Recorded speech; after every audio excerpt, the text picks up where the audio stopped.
Or is it? I was not a fan of it. So I was, I hate I hate those canned beans first off, and then also those commercials were annoying. But and so they remain. anyway, we're here. It's June 3rd. Oh no, I'm sorry, it's June 2nd. Uh lost time. June Yeah. 2nd, 2025. We're here with Dane and Haley for another interview for the Indigenous Gulf Stream. This interview is going to be recorded and put onto the stream if Dane allows it to.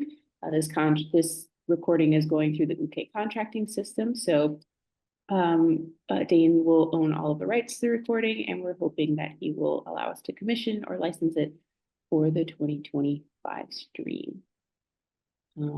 This is also I guess, just to kind of start us off, in May this year, Dane and I sat down together, and at the end of the conversation, we ended it with talking about trying to reach out to Kirby Verret.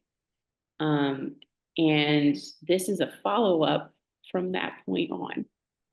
So I guess where to go from there, Dane? Yeah. Yeah, so I talked to Kirby, Uncle Kirby, or cousin Kirby. I think Uncle Kirby. Um, who is my cousin, but is also an uncle. And and yeah, thank you, Yakuke, so much for connecting us. And like, yeah, we my wife and I went on like a little vacation to relax, and then the night that we came back, I was like, man, Haley said I should call him in a week, and it's like the last day of the week. So let me just.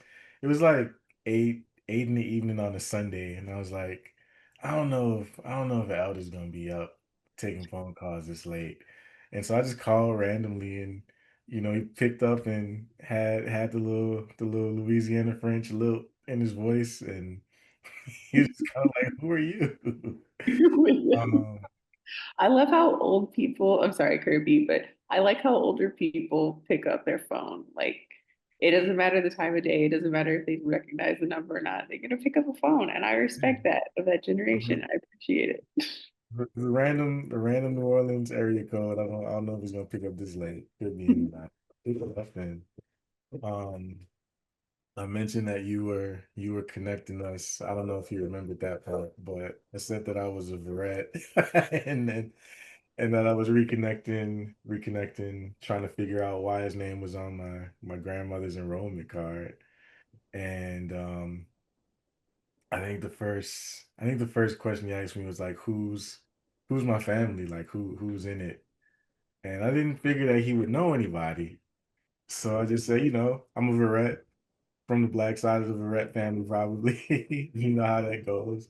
And he's like, yeah, I get it. And so, we kind of skipped over family connections, and he just kind of retold me the story of like the late 80s and 90s, when the United Houma Nation was forming, and he was part of that process. And um, one of the main questions that I had for him was just like, why, like, what was the process of getting our folks like enrolled on Mm. United Houma Nation, and like why was it happening? What was the process like for folks? Because this is pre-internet, so everything's analog, everything's by hand and by mail. Um, and I think 17,000 people, or maybe not 17,000 people at a time, but there's what, like 20,000 folks in the nation now. So yeah, he told me that I think I think as the Home Nation was up for federal recognition, it became important to get everybody who had ancestral connections to the nation enrolled. And of course, we know how that shook out. But he told me that they set up an enrollment office in Golden Meadow. And I it's still not clear to me like how people found out or how my grandmother would have found out because she was in New Orleans.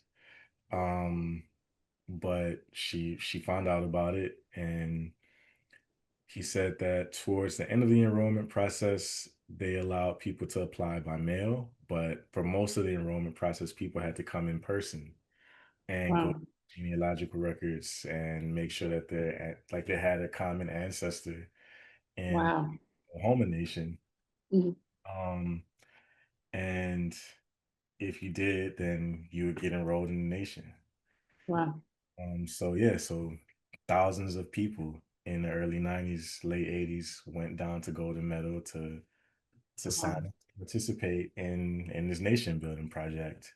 Um, he also told me about efforts to like split the nation up further, or I guess those efforts by the federal recognition folks were Mhm. successful. And how at by the end of it, nobody got federal recognition of any sort. Um, but he did say, none of that stuff mattered. What was important was that we were practicing our sovereignty. So I was like, yeah. Mm, That. love that. And then yeah, we just kind of meandered through, what might have motivated my grandmother to apply, and um talked a little bit about that intersection of African and Homa folks. um and then towards the end of our conversation, his first question about like who's your family just kind of clicked to me because he started to tell me a lot about his life, and started off with like his childhood and not being able to go past the eighth grade, um, as a native man in Louisiana. And then he told me a story about this Irish Irish Catholic priest who put him in Mhm. Catholic school Yeah. and got him through high school, got him into college, and uh play, playing football, going to college, and then he came back and he worked in the Terrebonne Parish education system, which is where my grandfather, Donald Verret, and my grandmother, my paternal grandmother, Gloria Verret, they all worked in the education system around the same time. And so I was like, this, you might not know this person, but did you know Donald Verret? He was like, Donald Verret? Who, that's your grandfather? Yeah. Yeah, I knew Donald Verret really well. He used to call me his cousin. No. So yeah, so down in Terrebonne Parish, my grandfather had become at some point like the he was on the school board. And before that, he was a school principal, and my grandmother was a classroom teacher in the high school. And Uncle Kirby was one of the only Native men, one of the only Homa men in the parish education system. Yeah. And because of that familial connection, my grandfather was always like, "Hey man, if anybody messes with you, I got you. Like let me know, I got you back." And so Uncle Kirby was like, "Yeah, he was always looking out for me." Told me Mhm. some funny stories that I can't repeat. But, um, but yeah, he had some fond memories of my grandfather, and it was What what did that feel like when that clicked? it's I mean, I was laughing because I was like, man, I should have just led with that. Like, so Uncle Kirby's like a couple years older than my dad. I Wow. think like 3 years older than my dad. Wow. Um, but I was like, I don't think he'd know my dad, and I don't know why. I don't know why I just didn't lead with that. But it was right towards the end of our conversation. We were just talking about our families, and yeah, it just felt like really, really uncanny and beautiful, and you know like I kind of started off the conversation with him saying like, man, like I've been terrified to call you. Um, because it's hard to figure out how to reconnect as someone who has grown up, been raised his whole life black or in the black community, and then also grappling with having native ancestry and figuring out like what is the best way to do this. And even with that, he was really encouraging. He was like, if you got ancestry, man, like doesn't matter, like you in it.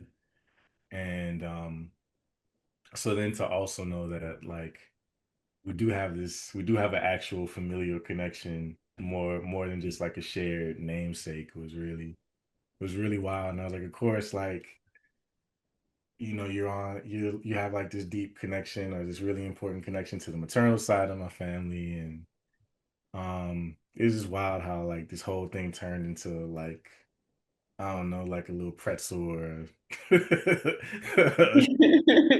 waffle cone or something. It turned into a waffle cone is what it turned So into. it's like your grandmother's enrollment card, but that grandmother wasn't This is your my grandmother.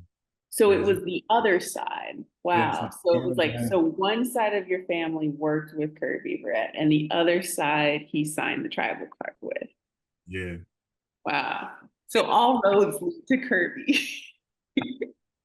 All roads led to Kirby. I Yeah, love it. yeah. And he was telling me about his family and like he'd been up to Minneapolis a couple times. Like I told him I remember seeing his name. Um, they were just announcing that he was like a speaker for this Indigenous Education Symposium that they had up there. I didn't know about it at the time, otherwise I would have gone. But we were just like there were just these moments where we were in like very close proximity. Like his one of his sons, or maybe I think it's one of his sons is like a big Vikings fan, which I also think is funny because it's like one of the only teams with a like white man's head for it. I was like, of course. Uh, Uncle Kirby was like, it's so sad. Someone was asking if he could buy a Vikings jersey, and he was kind of asking like he was scared that Uncle Kirby was gonna say no. But he said, "Of course, boy, going to buy it." I was like, "Yeah, you got the one jersey with the visibly white man's head on it." But that's a whole other thing. Um, but yeah, so because of that, they have a lot of overlaps with Minneapolis. So it's just like, like two quantum particles kind of floating in the field. Together. Yeah, man. Um, and yeah, it felt. I think like there's still the mystery of why my grandmother um enrolled, and also like what led her to become distal. And I don't know if I ever have the full story on that. Unless some of my Verdun and Paul relatives are out there listening, and y'all Yeah. just didn't call me about it yet. Um, but it also felt like um, you know, there was kind of like this layer of or like this layer or like just like this abyss that was like full of uncertainty and fear that just kind of got closed up through that one conversation. Um, because this is someone who actually has like I actually have familial connections with this elder. Um, and just on some everyday surviving the United States shit. Um, Could you talk a little bit about the closing of the abyss in fear?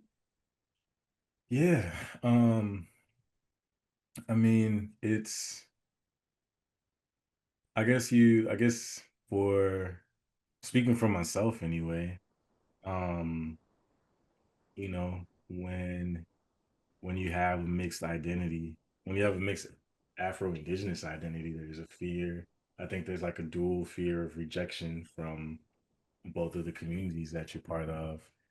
And I've already like fought my way into a place in Black community. So it's like you can say that I'm not in it, but you're gonna have to put me out, and that's not gonna be easy. I'll get your car before you get mine. And then you know, with reconnecting with Native community, I think because I started so late in life, it just feels a lot more delicate, and there's just a lot more uncertainty. And there's a lot more um, you know, it just feels like it's a lot more tender. Um, because people try to manipulate that whole process of reconnection or pretending and stuff like that. Mm. Um, and I also, I always kind of I always account for anti-blackness, and I always account for like bitterness, and all of those are part of surviving being colonized and deterritorialized. So I didn't have anything at stake personally, but you're trying to unravel a mystery of like how you came to be, and it can feel like I only got one fucking shot to really have this conversation and see what's up. Or else this is just gonna be a mystery for the rest of my life. Um, and so yeah, I think talking with him and just how it felt a lot like talking to my papa. Um, and there was just like an immediate sense of familiarity to it where I was just like, damn, like what was I so afraid of? Like why was it so hard to just ask to reach out to this elder and ask the question? Um, and even though I had been, and in some ways it was good that the path was meandering. Um, because I think if I had reached out too soon, I might not have known everything that I needed to know to have that conversation. Um, but all of the fear that I had just kind of was like, just kind of melted away. Um, yeah, so it was. I don't know if I can put it more clear than that. That's how it felt. What are you gonna do with all that space, man? I guess I'll come to tassel time or something. I'm moving my family back to Louisiana. Starting the campaign. Yeah. Yeah, I still owe Uncle Kirby some family photos. I just gotta find some good ones. But um yeah, I don't know. Just feels like the it just feels like that part of this mystery about my family is kind of I have closure on it, and so now I can move on to something else in the process of reconnection. I'm not sure what it is. I do know that I want to, and we've talked about this, like having more conversations about Black and Houma intersections. Um, and yeah, I think there's just more work to do with my family. There's more work to do with fellow Afro Houma folks. Um, and yeah, we got enough stuff to do well into our old age. Yeah, all the projects haven't come to mind just yet, but I think I think that would probably be the next step for me. I ain't coming to Tassel time. Mm. Yeah. Yeah. Coming to Tassel time, learning the language, developing a writing system for the language. Uh, That's it'd be got to cool. be really emotional to go through all of that. Yeah, I was burning from ear to ear, and I was also just like, man. Yeah. sometimes you just experience something, you just gotta like stand in it. Be yeah, all I felt was joy. Um, and yeah, just you know, Louisiana be like that though. Like you go all the way around the world, and then the person you needed to talk to was like right down the bayou. It knows your whole family. Knows your whole family.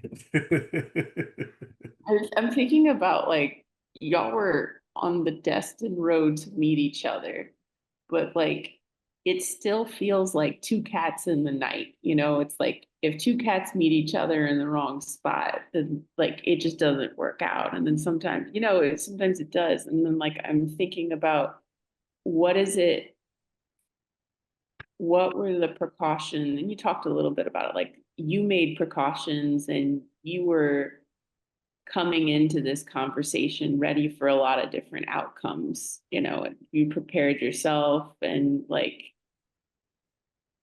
you would also like mentally like you came ready for some reason, and you described a little bit about how you came ready. But then it's also making me respect the role of an elder, because like first of all, he probably didn't have caller ID. He just picked up the phone and he didn't know what was on the other side of the phone. It could have been somebody for a pizza delivery. It could have been someone connecting with like trying to connect with their long lost. It could be a friend. Like he just picked up the phone and then he had to immediate react in a way to like how do I welcome this cat and what does that feel like? And I'm just thinking through like I guess like I'm now understanding like that's part of what being a good elder, that's a responsibility that comes with being a good elder, is like first you have to pick up your phone, and then second you need to read the room in a way to like help you who was in a really vulnerable place feel like you're getting somewhere. Does that make sense what I'm saying? Yeah, and I mean, like the way that he kind of talked to me was like, it was just like so casual in a way. Where it's like, Like you had built it up, like you were thinking about this on vacation, like you had this in your mind to do it. And then he was just kind of like yeah, it's a pizza delivery. for years, and I had no idea what it was gonna be like. And he was just like, "Oh, yeah, you just like a Houma dude calling to find out about your grandma. Okay, yeah, I can tell you about that." Like it was like calling. It was like going to Wikipedia. It was like talking to Wikipedia, and Wikipedia just got back from a fishing trip. Just like, yeah, sure, of course, this is what I Yeah. do. Or is this specific memory? Yeah, that happened. Yeah. Cool. Oh. Like, what else you want to know? Yeah. So yeah, I built it up a lot more. Well, I built it up in my head for good reason, in part because there's again like a lot of dismissal of African descent people who have native Abi Island ancestry too. And part of what can be fucked up about it is, there's no written records for a lot of black folks, let alone a lot of native folks. The other part of it is there's just these really, really wild intersections with enslavement. There's these really messy intersections with multiple forms of land theft and landlessness and homelessness. Um, and so, people, my experience is generally people are on the defensive all the time. When people are on the defensive all the time, when black people are trying to figure out their ancestry and where they come from, period. Um, but especially so in this climate where there's this like possessive possessiveness over a connection to either whiteness or to indigeneity, um, because either one of those are can be weaponized as pathways to steal more land. Mm. Mm. So part of it is just like, bro, like I just want to know who the fuck my people is, and how to be a good relative. And so I don't know if other folks experience this, but um, you have to figure out like how to how to move into that kind of conversation and like disarm folks before they, jump to suspicion, I guess. So I was, I never heard that like Uncle Kirby, as far as I know, on YouTube like that. So I couldn't just like look the cat up and be like, oh yeah, he's gonna be like this, and I don't even have to do all that. Um, and I guess in a lot of ways, I'm glad that I didn't do that process. Like it was literally like a cold call in the night. Um, I think I've known this elder's name like since I was, I don't know, like 13. Oh, really? Wow. Wow. Yeah, what? Um, and yeah, yeah, what, 22 For years? 13, you've known his name. Yeah, 22 years later, finally talked to him. And so, A deep yeah. story. Mm. Wow. I didn't know it was that deep, Yeah, it's like I can't touch this just yet. I get that. I get that. And like, yeah, and it's just like this worked out really well. I could see there's probably some places and spaces where like for other folks it wouldn't work out as well as it worked with you, and like I don't want to Yeah, I don't want this to be an advertisement without a guard. I mean, these things still exist within the indigenous community and sometimes it's not safe. yeah, and it's not a guarantee that shit will be safe moving forward either. I got really lucky, but luck runs out, and um, I don't know. At a certain point of at a certain point, I think in the experience of like kind of elbowing, blowing your way in, Yeah, it's like, yo, I could take a punch now. don't do My skin is thick now, so it don't matter what you say. So it also feels like that helps get my skin a little thicker. it. Um, in a good way. Like it wasn't. I haven't had rough experiences with reconnecting in some time. So It makes me wonder if like Kirby's Wikipedia style pizza delivery kind of pickup method was an intentional way to disarm the conversation. yeah, To just be like, oh, you another person trying to connect. Well, hello. Like I wonder, I don't know. I'd love to, I don't know. I'd love to have because 1,000 conversations with talking to him and be like, is this is that what you do to make people like by making someone feel like they're another person and he gets this all of the time. I bet that kind of makes you feel kind of normal in a weird normal way.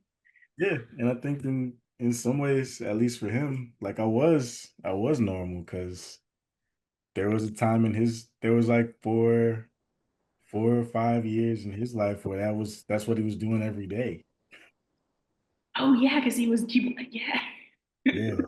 So, yeah, and I guess, yeah, I guess from being an elder or being the chief, like you just like you take every call in the night. I don't know. Um, yeah, if I had called myself as a 77-year-old, I'd been like, look, bro,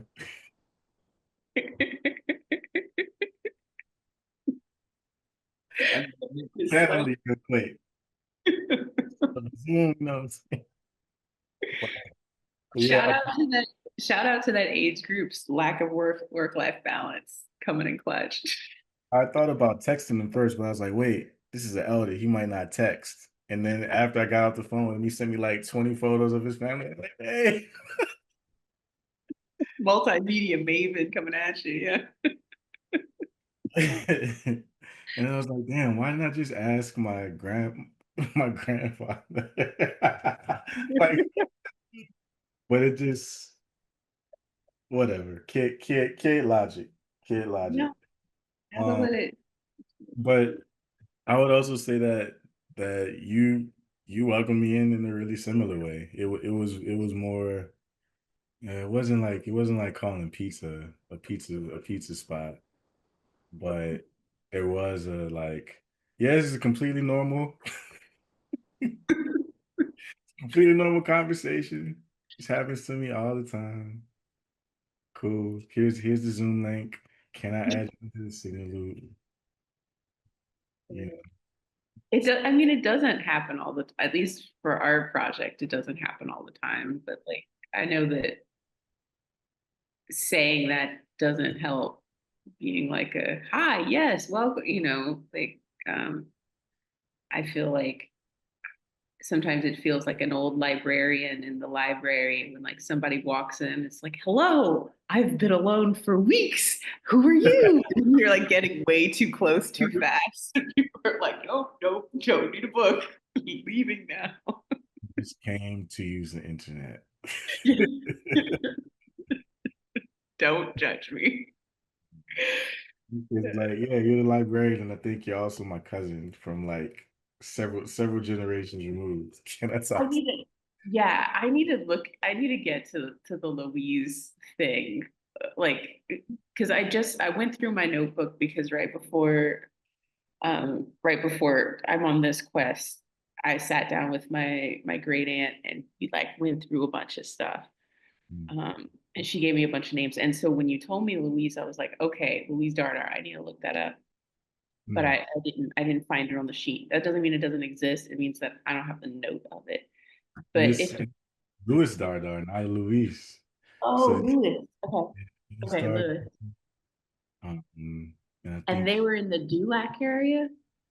no, they were over in like Morgan City Center, Okay. like that, like Bayou Teche, like over Okay. there. Yeah. Okay. Um, That helps. yeah, and Uncle Kirby had mentioned that there had been some homo folks down in Morgan City. Um, Black homo folks in Morgan City that come and connected with him sometime in the 90s or maybe the 2000s, um, to get some education resources for Native folks in Morgan City. So yeah, that's the far west contingent, I guess, of the nation. Um, Yeah, it feels like also just getting a sense of just like Kirby, like what is it that you've been doing? Because it's just like you're gonna want to chill and not do this anymore for a while. And it's like we need to know like you're a hub of a lot of stuff. And it's just like, how do you like wait, so there's this other group that's doing education materials somewhere else? Like, can we give them our education materials too? Like yeah, 'cause they were just getting to kids in the school system, I think, or maybe it was like families that needed yeah, some kind of resource. But yeah, we should ask them about it. yeah, yeah. Um, yeah, but going back to what you were saying about just making like helping people to feel normal. Like I don't think that the process of reconnection is regarded as like a normal. It's not regarded as like a normal phenomenon, but Mm, we like we are not we're not white folks. So, you know, there's a way where like we're gathering our peoples back up. And so in in a lot of ways, like this is some normal shit to happen. Like it's normal for people who are oppressed to rebel. It's normal for people who have been displaced to try and find home. it's normal for people who have been deterritorialized to like reconstitute themselves and um, use whatever means that are available to them to practice sovereignty again. Um, so, it just makes me think about how there's all of these different processes and events that are going to be happening more and more for folks in our situation, folks that are decolonizing, that we kind of need to figure out like what's the protocol for it. 'Cause it's not like this stuff is going to stop happening. It's going to start happening more as more people kind of become, like get over their fear and decide to take the next step. Um, like what would be abnormal is to ignore the folks who are coming back, or to ignore the call to be sovereign, or to ignore um the call to like make kin. um you're kind of alone in the wild, and I think doing so is what will keep this process and project of colonization going. um there's some people for whom this arrangement on the planet is like that's the normal that they want, and for a lot of us it's not what we want, so we have to kind of treat it that way more and more.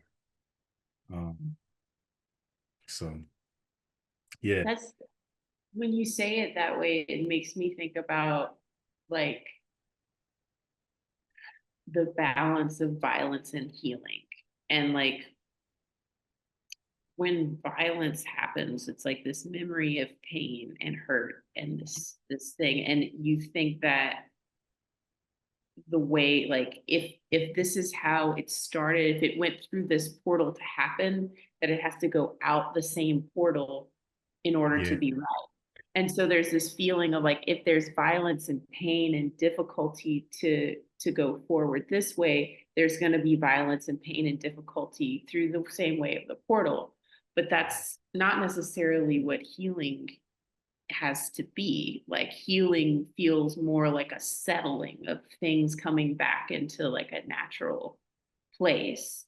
And that's doesn't pass through that same pain portal. That's what I'm thinking of when you're saying all of these things. It's just like, and I think that we've like, and I say we, not as Houma people, but as people in North America, general, anyone who's been there, we've normalized violence and Mhm. we've normalized pain to a moment where it's unsettling when things are healing. Mhm.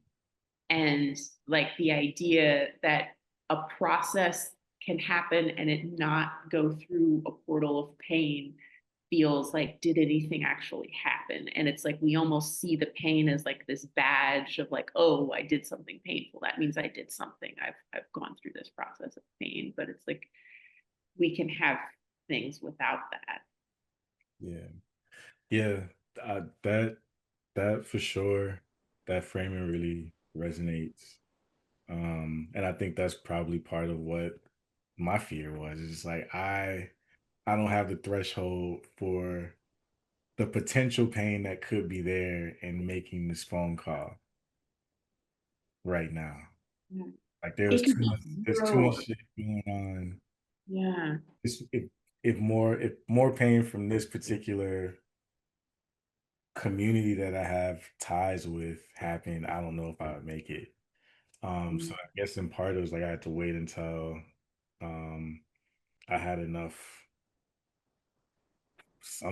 resolve stored up to do it, and to hear an answer that I didn't want to hear, or didn't deserve. But then I also think, um, you know, building off of what you're saying, there's also a way where it's like what is also being normalized is like, yes, like everybody, like there's a lot of people who have experienced the same pain. Like you're not an isolated incident. And it's happened so much that like we've made like a process of care to like receive people who have gone through this particular kind of pain. And what you're saying, it also reminds me of like, I think it was folks who, had been part of the different grassroots movements after Katrina, like all along the Gulf Coast, like the folks were part of like the right of return movements, particularly in the Black community. And a lot of those elder activists were like, man, we didn't do enough. We didn't do enough of like the care work aspect of this radical organizing vision that we had been talking about. And so, a lot of people had thrown themselves at the walls and stuff, but it didn't quite offer like the balm that people needed to recuperate from what they had experienced. Um, and so, what got the wrong things got normalized, I guess. Um, so yeah, that's a lot to chew on, cuz. Mm. And Things got normalized, yeah. hmm Yeah, and like I'm thinking about like fire drills and like evacuation routes and like yeah. entrance routes and stuff. And like there's so few for anyone trying to reconnect with the tribe or the community. And there's so many portals to get to other people's pain points, but not very many to get to other people who are trying to settle and heal. And hmm like Yeah. that's across the tribe.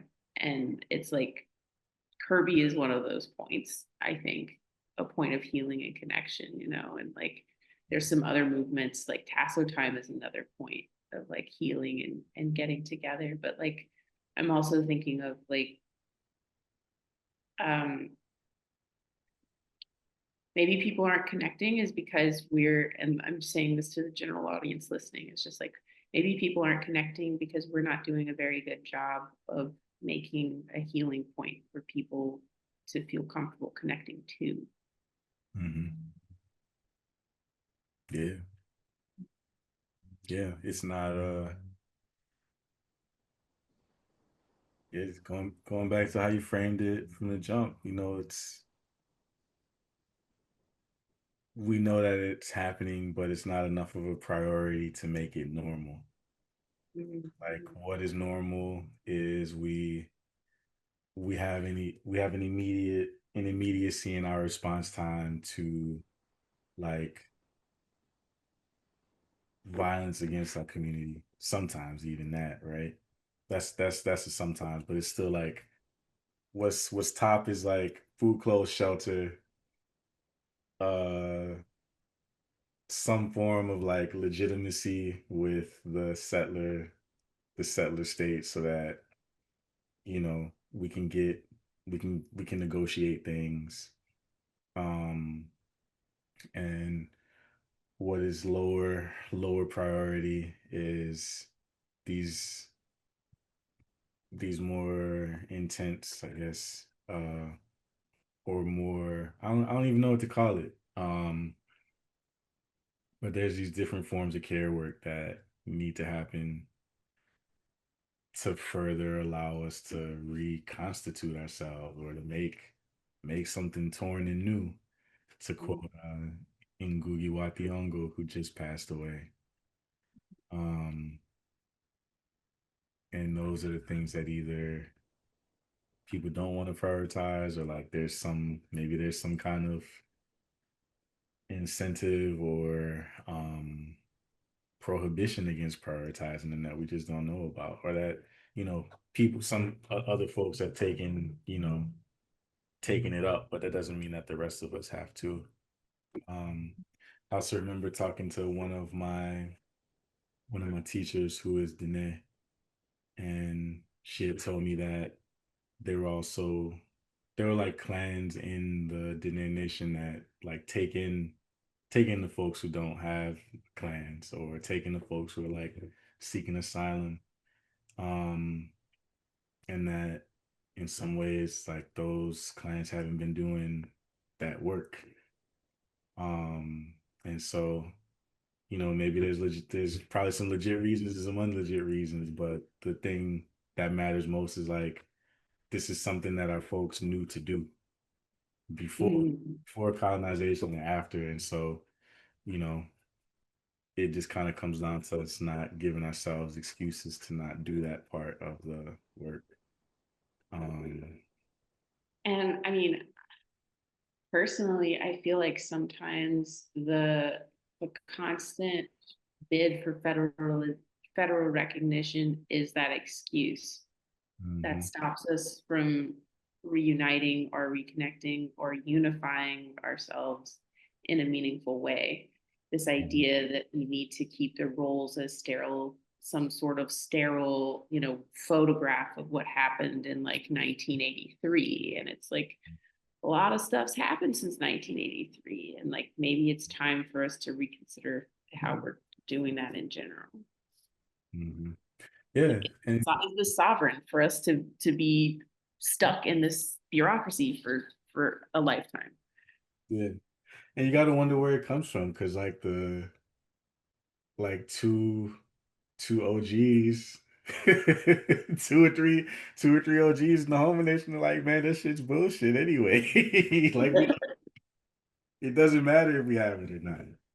It doesn't matter according to the UN Charter if you have federal recognition or not. It's so yeah. Um, one has to wonder where this desire for like respectability, legibility, recognition. It's the same way in a lot of ways in like I guess the tension between black nationalists or separatist groups, communities, and black communities that feel a sense of ownership over the US project. Um, and yeah, it's certainly worthy of like further contemplation and stuff, but you know, um, not the muscle I'm interested in exercising is a sovereign one. And so yeah, it's just kind of like it's our turn, I guess. Not even I guess, it's our turn. So let's just do what we know needs to be done. Yeah. Now, do you think you're gonna talk to Kirby again after this? Oh yeah, yeah. I'm like I said, I gotta send him some family photos. You Down got you got tasks. He gave you tasks to Oh, no, do. yeah, give me time. I just told him, yeah, I'm gonna see you some family photos, and I'm like, dang, like I gotta get my old phone with all my family photos on it. Get That's some. the mom, man. Wonder what you're gonna Yeah, find. yeah, I wanna definitely want to talk again. I'm sure that they'll be back up to Minnesota sometime too, and I'll be back down that way because all of the family matriarchs are in Houma, Yeah, not too far from Dulage. So yeah. Pass the yeah, time. Good time. mhm, yeah, yeah. So um, yeah, just this is just the start of a. I didn't think the journey was gonna get as long as it did. So Some of the little things like take forever. I remember like when the language project, we were all hyped about it for like the first 2 years. And then Mhm, we hit something and we're like, okay, we can't do it this way. And then mhm, it was just dormant for a few years where it's just like sometimes the littlest things just pause stuff and you just got to let the other part of the tree grow until it's ready and then it's like okay cool we could jump back on the fast lane here but like I don't know I'm just thinking about like it's still resonating in my mind that you knew that you need it's some part of you maybe not all of it but some part of you knew that the way forward was talking to Kirby when you were 13 years old. And like there was a part of the Dane tree that had to grow and an intense part of it that had to grow until last Friday, last Sunday, you know, where then it was like, okay, the tree has grown enough to hold the weight of what this might be. And then it's like, okay, let's go. Yeah, yeah, yeah, because yeah, that it would be a whole nother conversation, just like unpacking all the other stuff that had to happen first. But um yeah, I wouldn't change how the journey has gone. I can appreciate how things kind of sequence themselves. And I think it was a healthy way, even though it wasn't always easy. So yeah. Man, thank you for bringing us along on this. And like, thanks for being open to doing all of this. Yeah, thank you for reconnecting us. I think that's it for the recording. Or is there anything else that you want to say or get off before we, or like bring to the group before we head out?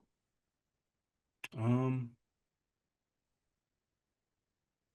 I mean, I can't think of nothing deep, but just to folks that are contemplating reconnecting with your nation and with your people, like it might not always be a linear path, but um, yeah, just keep pushing through and get back to your people. Yakuke Dane, thank you for your time. Yeah, okay. I'm going to turn off the recording.